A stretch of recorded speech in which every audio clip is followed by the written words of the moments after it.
બોટાદમાં ખાતરની થેલીમાંથી નીકળી રહેતી ખેડૂતોએ તાત્કાલિક કાર્યવાહી કરવા માંગ કરી। બોટાદમાં ખાતરની થેલીમાંથી નીકળી રહેતી ગઢડા તાલુકાના ઉગામેડી ગામના ખેડૂતે એગ્રો સેન્ટર પરથી 25 થેલી એરડીનો ખોળ ખાતરની ખરીદી કરી હતી।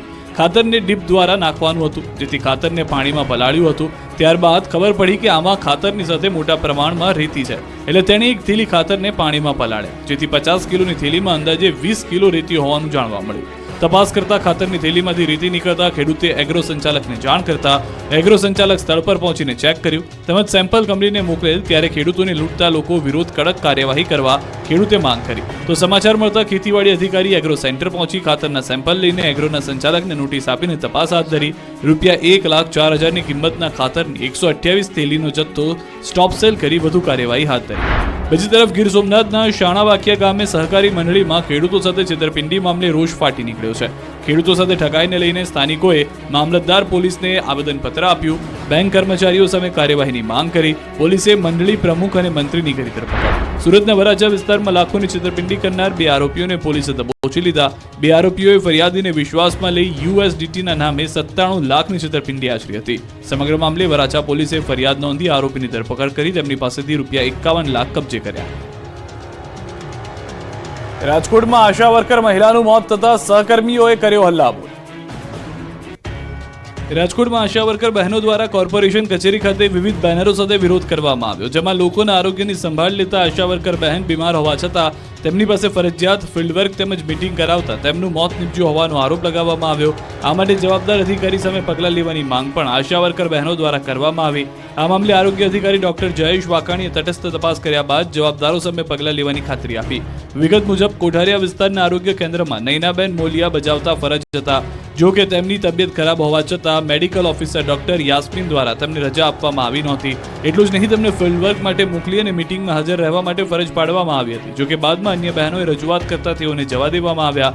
બાદમાં પરિવાર દ્વારા તેમને ખાનગી હોસ્પિટલમાં દાખલ કરવામાં આવ્યા, જે ટૂંકી સારવાર બાદ તેમનું મોત નીપજ્યું, જેને લઈને અધિકારીએ માનવતા ચૂક્યા હોવાના આરોપ સાથે આજે આશા વર્કર બહેનો દ્વારા મનપા કચેરીએ વિવિધ બેનરો સાથે વિરોધ કરવામાં આવ્યો। મનપા કમિશનરને આવેદન પાઠવી રજૂઆત કરવામાં આવી હતી। નર્સિંગના ઉમેદવારોના ગાંધીનગરમાં ધરણા, નિમણૂક આપવા માટે ઉમેદવારોની માંગ। આરોગ્ય પરિવાર કલ્યાણ અને તબીબી શિક્ષણ તાબાની સંસ્થા IKDRCમાં ભરતીની જાહેરાત કરાઈ હતી। એપ્રિલ 2023ના વર્ષમાં જાહેરાત આપી આજ દિન સુધી ભરતી પ્રક્રિયા પૂર્ણ કરવામાં આવી નથી। પરીક્ષા પાસ કરેલા યુવાનોમાં નિમણૂક પત્ર ન મળતા રોષ છે। નર્સની 650 જગ્યામાં એક પણ જગ્યા ઘટાડો કર્યા વગર નિમણૂક આપવા માંગ થઈ છે। નર્સિંગ ઉમેદવારોએ ગાંધીનગર સેન્ટ્રલ વિસ્ટા ગાર્ડનમાં ધરણા યોજી આરોગ્ય મંત્રીને આવેદન આપવામાં પહોંચ્યા હતા। નર્સિંગ ઉમેદવારો પોતાની માંગણીઓને લઈને ગાંધીનગર એકઠા થયા। એપ્રિલ 2023માં 31 કેડરની ટોટલ 1156 પોસ્ટની જાહેરાત કરવામાં આવેલી, જે અન્વયે તમામ કેડરની પરીક્ષા યોજવામાં આવેલી છે, જેનું મેરિટ જાહેર થયા બાદ કેટલીક કેડરનું ડોક્યુમેન્ટ વેરિફિકેશન થઈ ગયેલું છે। અમુક કેડરની અનુગામી પ્રક્રિયા ચાલુ છે, પરંતુ હાલમાં ભરતી પ્રક્રિયા બાબતે IKDRC ખાતે રૂબરૂ પૂછતાછ કરતા જણાવેલ કે સ્ટાફ નર્સની દર્શાવેલી જગ્યા 650 છે, જે ભરતી પ્રક્રિયામાં સર્વાંગમાં ટોટલ પોસ્ટનો ઘટાડો કરવામાં આવી શકે છે। ત્યારે IKDRCની વેબસાઇટ ઉપર વહેલી તકે ફાઇનલ મેરિટ લિસ્ટની યાદી રજૂ કરી અને તમામ કેડરની ભરતી પ્રક્રિયા પૂર્ણ કરવામાં આવે તેવી માંગ કરી છે। આ બાબતે યોગ્ય કાર્યવાહી કરવામાં નહીં આવે તો આગામી સમયમાં ગાંધી ચિંધ્યા માર્ગે આંદોલનનો કાર્યક્રમ આપવામાં આવશે। હવા ઉજાસ ન હોવાથી સુરતની SV પટેલ કોલેજમાં છાત્રોને ગભરામણ, ABVPના ધરણા બાદ પાલિકા જાગી। સુરતમાં SV પટેલ કોલેજની બેદરકારી જોવા મળી। વર્ગખંડમાં હવા ઉજાસની પૂરતી વ્યવસ્થા ન હોવાને કારણે વિદ્યાર્થીઓને સફોકેશન થવા લાગ્યું। તકલીફનું નિરાકરણ લાવવાની માંગણી સાથે અખિલ ભારતીય વિદ્યાર્થી પરિષદ દ્વારા SV પટેલ કોલેજ પર ધરણા કરી ઉગ્ર રજૂઆત કરવામાં આવી। સુમુલ ડેરી રોડ સ્થિત SV પટેલ કોલેજ ગેરકાયદે બીજા માળે પતરાના શેડ બનાવી વર્ગખંડો શરૂ કર્યા, જે બાદ વિદ્યાર્થીઓને ક્લાસમાં ગભરામણ થતી હોવાની ફરિયાદ ABVPને મળી હતી, જેને લઈ શનિવારે ABVP દ્વારા કોલેજ સામે વિરોધ કરાયો। ત્યારબાદ તંત્રએ કોલેજમાં તપાસ કરી તાત્કાલિક ગેરકાયદેસર બાંધકામ દૂર કરવા કોલેજના સંચાલકોને સૂચના આપી, અન્યથા કોલેજ સીલ કરવા માટેની પણ ધમકી ઉચ્ચારી હતી। ત્યારે કોલેજમાં અભ્યાસ કરતા 1500થી વધુ વિદ્યાર્થીઓના ભવિષ્ય ઉપર ખતરો ઊભો થયો। વિરોધ બાદ SV પટેલ કોલેજને મહાનગરપાલિકાએ નોટિસ ફટકારી। ABVPના ધરણા પ્રદર્શન બાદ પાલિકા સફાળી જાગી। તંત્રએ કોલેજમાં તપાસ કરી તાત્કાલિક ગેરકાયદેસર બાંધકામ દૂર કરવા કોલેજના સંચાલકોને સૂચના આપી, અન્યથા કોલેજ સીલ કરવા માટેની પણ ચીમકી અપાઈ। અમદાવાદથી સમાચાર। હવે AMCના ગાર્ડનમાં જવું હશે તો ફી આપવી પડશે। અમદાવાદ વાસીઓ ગાર્ડનમાં જશો તો ચાર્જ આપવો પડશે।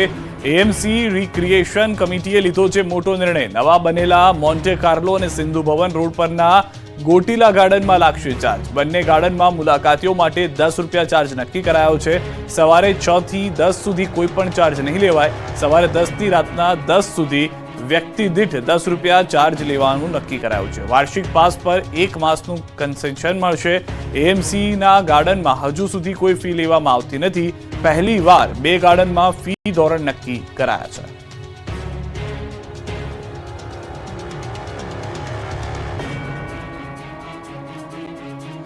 ગીર સોમનાથથી સમાચાર. કોડીનારમાં યુવાનની શોધખોળ માટે રેલી. દિવ્યેશ નામનો યુવાન છેલ્લા 2 મહિનાથી ગુમ. કોડીનારના ગીર દેવળી ગામનો યુવાન છે દિવ્યેશ. દીવ અને ચીખલી આસપાસથી થયો છે ગાયબ. 2 મહિનાથી યુવાનની ભાળ ન મળતા રેલી લોકોએ મામલતદારને પાઠવ્યું હતું આવેદનપત્ર.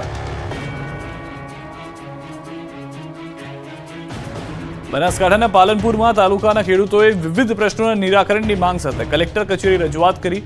રિઝર્વે, ટેકાના ભાવ, રિસર્વેની સાથે સાથે ટેકાના ભાવ અને બાયપાસ સહિતની બાબતોને લઈને પડતી હાલાકીના નિરાકરણની માંગ કરી હતી. ભારતીય કિસાન સંઘના નેજા હેઠળ ખેડૂતોએ જિલ્લા કલેક્ટરને આવેદનપત્ર પાઠવ્યું.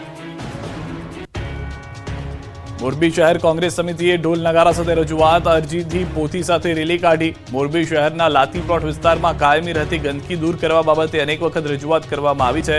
તેમજ આ વિસ્તારમાં રોડ રસ્તાની દયનીય હાલત છે, જે બાબતે કામગીરી કરી ગંદકી દૂર કરવા વિનંતી કરાઈ. તેમજ જો કામગીરી કરવામાં નહીં આવે તો સ્થાનિક વેપારીઓ સાથે નગરપાલિકાના ઘેરાવ કરવાની ચીમકી ઉચ્ચારવામાં આવી.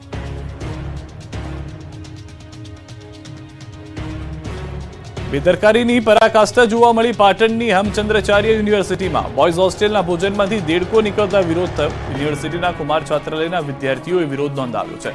વિદ્યાર્થીઓએ થાળીમાં પડેલો દેડકો પીરસવાનો ફોટો પાડી વાયરલ કર્યો. આદિજાતિ કુમાર છાત્રાલયના વિદ્યાર્થીઓને પીરસાયેલા વટાણાની સબ્જીમાં દેડકો મળતા વિદ્યાર્થીઓમાં હડકંપ મચી ગયો. વિદ્યાર્થીઓએ જમવાનો બહિષ્કાર કર્યો. વિદ્યાર્થીઓ પાટણ જિલ્લા કલેક્ટર કચેરી સુધી પોતાની રજૂઆત કરવા પહોંચ્યા હતા.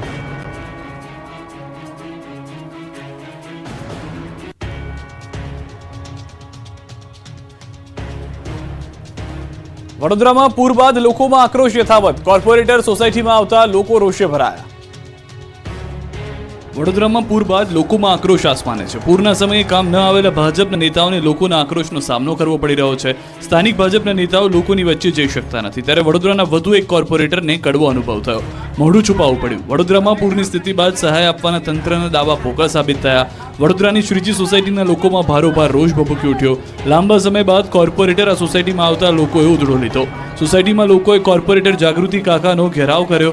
સ્થાનિકોએ કોર્પોરેટર સામે સવાલનો મારો ચલાવ્યો. ત્યારબાદ કોર્પોરેટરે દોષનો ટોપલો વોર્ડ ઓફિસર પર ઢોળ્યો. લોકોએ કહ્યું કોર્પોરેટરને કે તમને મત આપ્યા એ અમારા જીવનની સૌથી મોટી ભૂલ હતી. આવતી ચૂંટણીમાં અહીં મત લેવા ભૂલથી પણ ન આવતા. આ વિનાશક પૂરે અમને ઘણું બધું શીખવી દીધું. ગુજકો માસોલનું વર્ષ 2023-24નું 4,357 કરોડ ટર્નઓવર, થઈ અધધ આવક. ગુજકો માસોલની 63મી વાર્ષિક સાધારણ સભા મળી હતી. આ સાધારણ સભા અમદાવાદ પંડિત દીનદયાળ હોલમાં યોજાઈ હતી, જેમાં ગુજકો માસોલના ચેરમેન દિલીપ સંઘાણી તેમજ વાઇસ ચેરમેન બિપિન ગોતા અને સભાસદો હાજર રહ્યા હતા. વર્ષ 2023-24માં ગુજકો માસોલ 4357 કરોડના ટર્નઓવરે પહોંચ્યું છે.